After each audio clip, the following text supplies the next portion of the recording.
चंपारे केंद्रीय विद्यालय नहले भोट पर्जन निष्पत्ति। चंपारे केंद्रीय विद्यालय स्थापन नहले भोट पर्जन निष्पत्ति नहीं।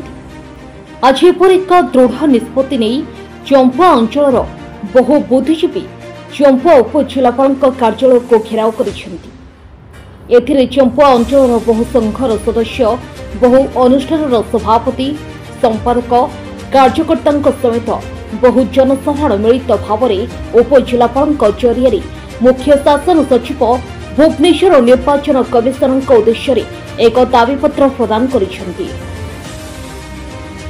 सूचनायोग्य कि चंपारे प्रस्तावित केंद्रीय विद्यालय 2016 मसीह अनुमोदन होता अस्थायी विद्यालय चंपा चंद्रशेखर महाविद्यालय परिसर में श्रेणीगृह और जमी हस्तांतर होते स्कूल खोलिबा और शिक्षा प्राप्तिर चंपावासी एपर्यंत वंचित होई आसुछन्ति। ए संपर्क में गणतांत्रिक पद्धति रे जमी अधिग्रहण पाई चंपा तहसीलदार और चंपा उपजिलापाल द्वारस्थ हो सारी। एपरिकी केन्दुझर जिलापाल अभियोग शुणाणी बारंबार द्वारस्थ होते एपर्यंत सरकार चंपारे केंद्रीय विद्यालय खोलिबा दिगरे कौनसी पदक्षेप न नेबारु आज चंपावासी भोट पर्जन कर दृढ़ निष्पत्ति नेबा पई बाध्य होइछन्ति। तेबे एही दाबीपत्र नकल उपजिलापाल चंपुआ जिलापाल केन्दुझर राज्यपाल ओडिशा और निर्वाचन कमिशनर ओडिशा अवगत कार्यानुष्ठान निमंते प्रदान कर जनापड़ी।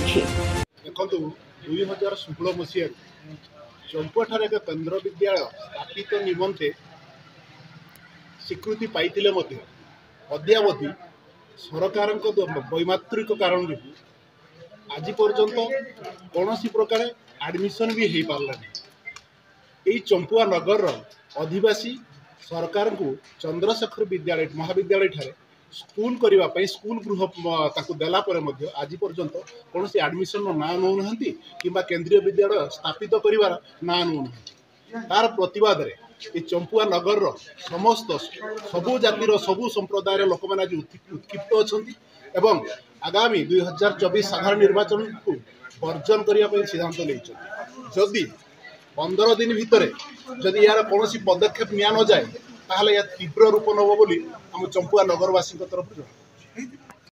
चंपार मनोज कुमार महंत रिपोर्ट संधान न्यूज।